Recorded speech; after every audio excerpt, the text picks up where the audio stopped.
എല്ലാവർക്കും മനോസ് മീഡിയയിലേക്ക് സ്വാഗതം. അപ്പോൾ നമ്മുടെ തോട്ടത്തിലെ കുറേ വിളവെടുപ്പൊക്കെ നിങ്ങൾ കണ്ടിട്ടുണ്ടാവുമല്ലോ. അപ്പം ഇന്ന് തോട്ടത്തിലല്ല, നമ്മുടെ വീടിൻ്റെ തൊട്ടടുത്ത് തന്നെ അപ്പുറത്തൊരു തൊടിയിൽ നമ്മൾ കുമ്പളത്തിൻ്റെ കുരു നട്ടിട്ടുണ്ടായിരുന്നു. അപ്പോൾ അത് പടർന്ന് ഇപ്പോൾ മാവിൻ്റെ മേലെ കൂടെ പടർന്ന് പന്തലിച്ച് കുറേ കായ്കളുണ്ടായിട്ടുണ്ട്. അപ്പോൾ അത് കാണിച്ചു തരാനാട്ടോ ഇന്ന് നമ്മൾ വന്നിട്ടുള്ളത്. നേരെ മേലെ ഇതാട്ടോ നമ്മുടെ ഒന്നാമത്തെ കായ. അതാണിപ്പോൾ നന്നായിട്ട് മൂത്തിട്ടുള്ളത്. അപ്പോൾ നമ്മളിത് എടുക്കണം എന്ന് വിചാരിക്കുന്നുണ്ട്, പക്ഷേ എനിക്കിത് ഇവിടുന്ന് എടുക്കാൻ കഴിയില്ല. അപ്പം നമ്മൾ അമ്മയ്ക്ക് വന്നിട്ട് എടുക്കാൻ നോക്കണം.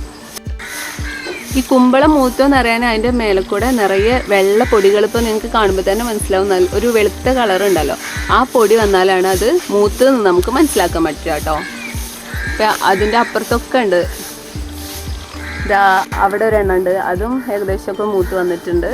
പിന്നെ അതിന് തൊട്ട് അപ്പുറത്തുണ്ട്, അതൊരു ചെറിയ പച്ച കളറായിട്ടാണ് കാണുന്നത്. ഇത് കണ്ടോ, ഇത് പച്ച കളറാണല്ലോ. അപ്പോൾ ഇത് അധികം മൂപ്പ് എത്തിയിട്ടില്ല, അതുകൊണ്ടാണ് ആ കളറ്. പിന്നെ അതിൻ്റെ മേലേക്ക് അപ്പുറത്തെ പ്ലാവിലേക്കും പടർന്നിട്ടുണ്ട് കേട്ടോ, അതിലും ഉണ്ട് കായ്കൾ.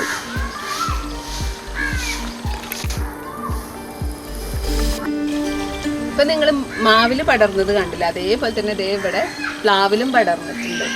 പ്ലാവിൽ അത്യാവശ്യം മുകളിലാട്ടോ. നമുക്കത് തോട്ടിയൊക്കെ വെച്ചിട്ട് എങ്ങനെയെങ്കിലും എടുക്കേണ്ടി വരും. അതിലും രണ്ടെണ്ണം ഏകദേശം ഇങ്ങനെ മൂത്ത് തുടങ്ങിയിട്ടുണ്ട്. അത് നമുക്ക് സൂം ചെയ്തിട്ടൊന്ന് കാണാം കേട്ടോ.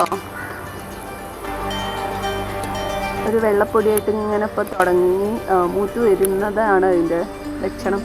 പിന്നെ അപ്പുറത്തും ഉണ്ട്, അതിൽ രണ്ടെണ്ണം ഇപ്പം കുത്ത് വന്നിട്ട് കേട് വന്ന് പോയിട്ടോ. പിന്നെ ഇവിടെ ഒരെണ്ണം കൂടി ഉണ്ട് കേട്ടോ, അത് മൂത്തിട്ടില്ല, അതൊരു പച്ച കളറിൽ തന്നെയാണ്. അപ്പോൾ ടോട്ടലി 6 കുമ്പളാട്ടോ ഇപ്പോൾ ഉള്ളത്. അപ്പോൾ ഓൾറെഡി നമ്മൾ ഒന്ന് പറിച്ചിട്ടുണ്ടായിരുന്നു. അപ്പോഴാണ് നമുക്ക് ഇതൊന്ന് വീഡിയോ ആക്കി എടുത്താലോ എന്നും കൂടെ തോന്നിയത്. അങ്ങനെയാട്ടോ നമ്മൾ വീഡിയോ എടുക്കുന്നത്. അപ്പോൾ നമ്മളത് തൂക്കി കൂടെ നോക്കിയിട്ടുണ്ടായിരുന്നു, അത് 2 കിലോളം കൂടുതലുണ്ട്. അപ്പം അതിനേക്കാളും കുറച്ചുകൂടെ ഉണ്ടെന്ന് തോന്നുന്നുണ്ട് ഇപ്പോൾ മൂത്ത് നിൽക്കുന്ന അതും. അപ്പോൾ ഇത്രയേ ഉള്ളൂ. അപ്പോൾ നമ്മുടെ ഈ കുഞ്ഞു വീഡിയോ നിങ്ങൾക്ക് ഇഷ്ടപ്പെട്ടു എന്ന് വിചാരിക്കുന്നു. ഇഷ്ടപ്പെട്ടാൽ ലൈക്ക് ചെയ്യുക, ഷെയർ ചെയ്യുക, സബ്സ്ക്രൈബ് ചെയ്യാൻ മറക്കരുത്. അപ്പം ഞാൻ അടുത്ത വീഡിയോയിലൂടെ കാണുമ്പോഴേക്കും ചാച്ചാ.